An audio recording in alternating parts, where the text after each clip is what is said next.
Hello, classmates. Welcome to our presentation of The Invincible Young Adult, a time of becoming more independent and self-sufficient.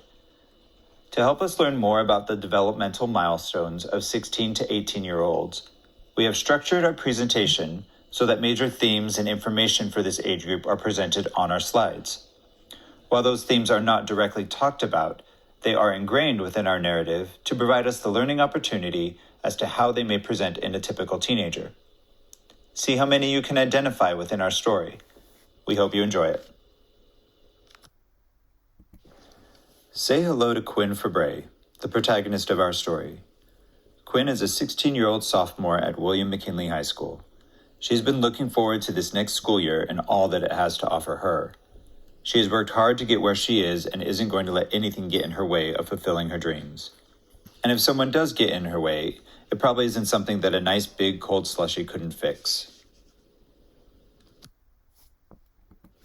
Quinn is like any other teenager.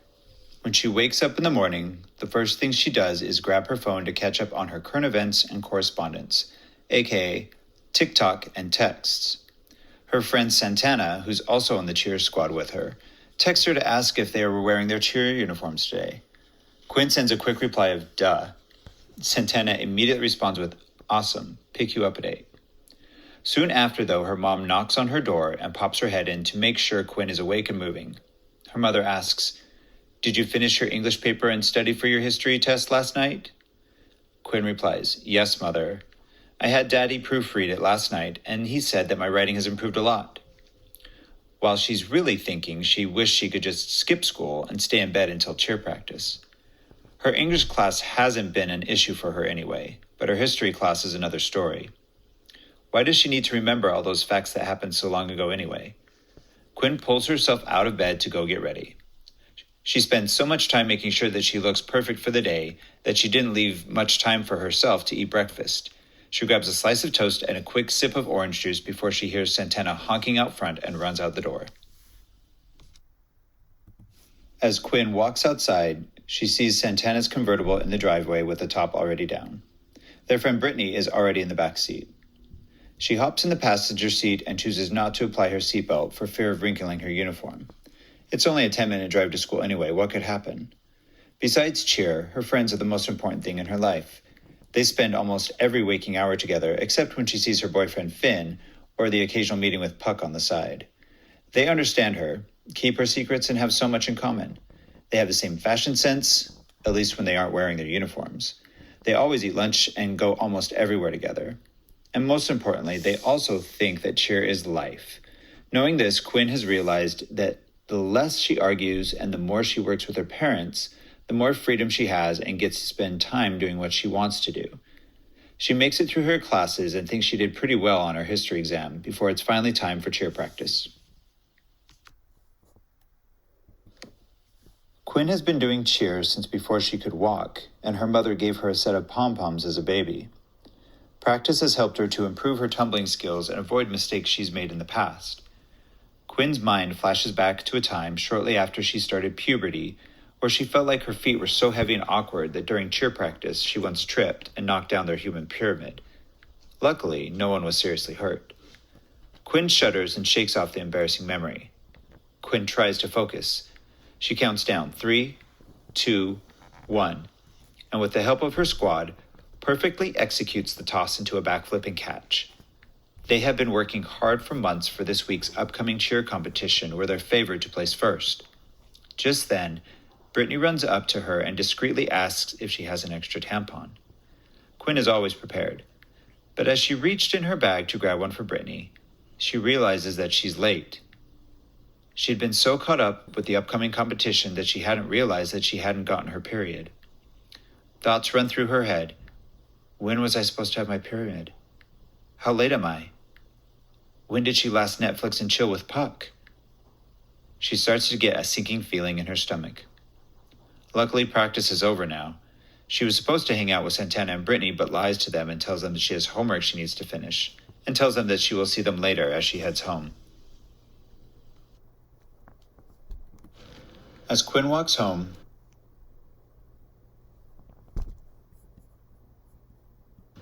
She begins to realize that maybe she hasn't been as careful as she thought.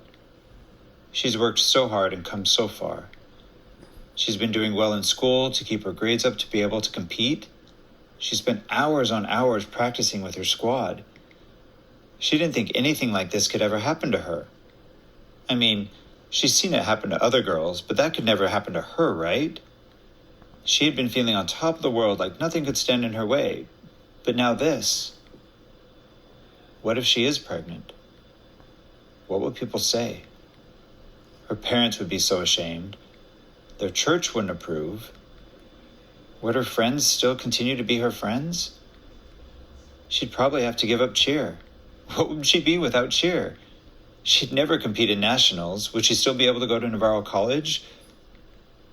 Would she keep the baby or give it up for adoption? All the goals and dreams she had for herself may be gone, and Quinn realizes that the consequences of her actions may have altered her life forever. Quinn needs answers, and quickly. She takes out her phone and calls her doctor's office to make an appointment for the next day.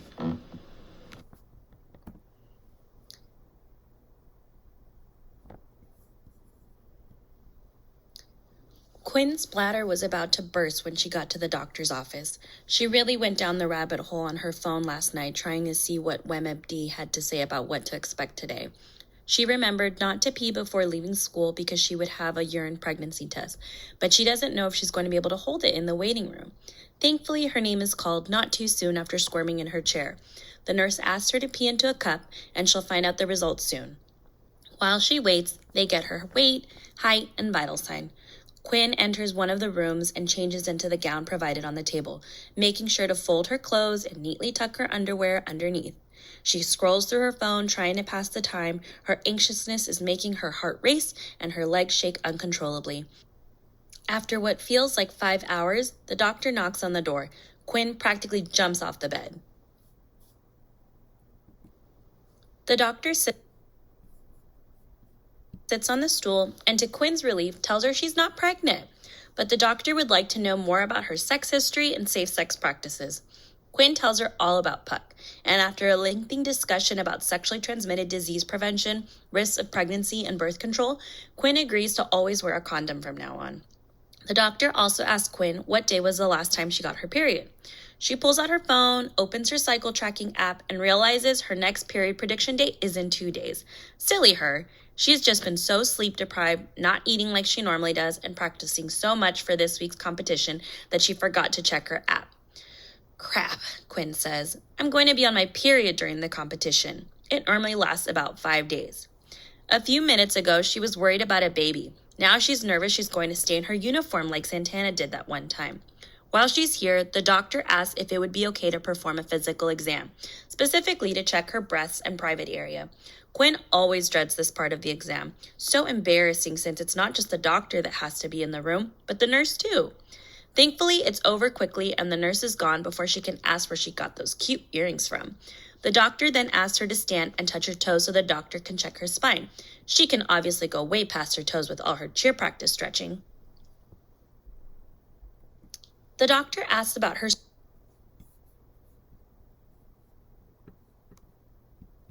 The doctor asks about her strengths.